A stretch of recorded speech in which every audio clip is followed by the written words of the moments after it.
Bonsoir à tous, on est sur notre 7e vidéo. La dernière fois on a parlé de comment prendre du gras, donc pour éviter d'en prendre. On va faire quelque chose d'un tout petit peu plus précis.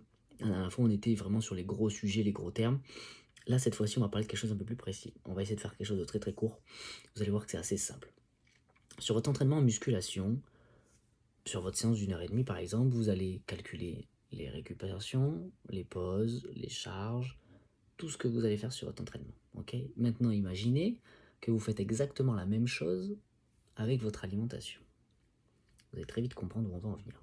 Si je me dis, dans ma journée, je dois manger 2000 calories, ça c'est ce que globalement tout le monde fait, dans le sens, on fait un total journalier. Okay, est-ce que si en musculation, tu te disais, la différence justement, tu te disais, ok, aujourd'hui, je dois lever 10 000 kilos.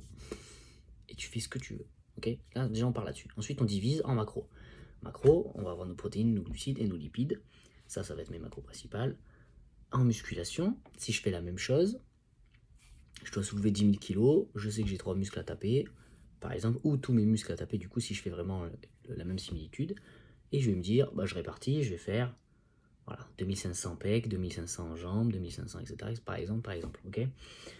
Et toujours pareil, imagine que tu veux rentrer toujours de plus en plus dans le détail. Donc du coup, on rentre directement dans le détail en nutrition, et il faut penser à comment tu répartis tes macros dans la journée, d'accord?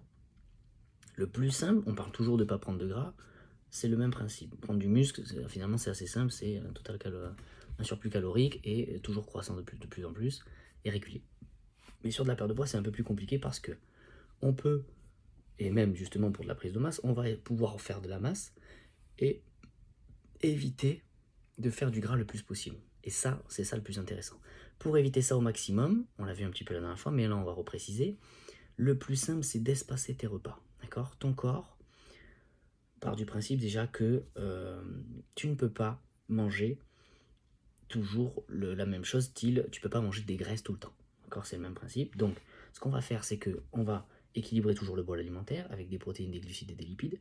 On va essayer de limiter au maximum les quantités de chaque aliment sur la tranche d'horaire. Par exemple, toutes les 3 heures, je me limite, c'est le plus simple, en général 40 g de fat, 100 g de glucides et 40 g de protéines. Okay, ça va être à peu près tes valeurs de référence. Si déjà tu fais attention de ne pas dépasser ça toutes les 3 heures, tu peux être presque sûr de ne pas prendre du fat. Ça dépend peut-être des personnes, etc. Tu réduis. Mais du coup, ce que tu peux essayer de faire, c'est de calculer à chaque fois. Okay, le plus simple, déjà pour calculer le fat, tout est écrit derrière les paquets, tout est écrit derrière tout ce que tu vas manger.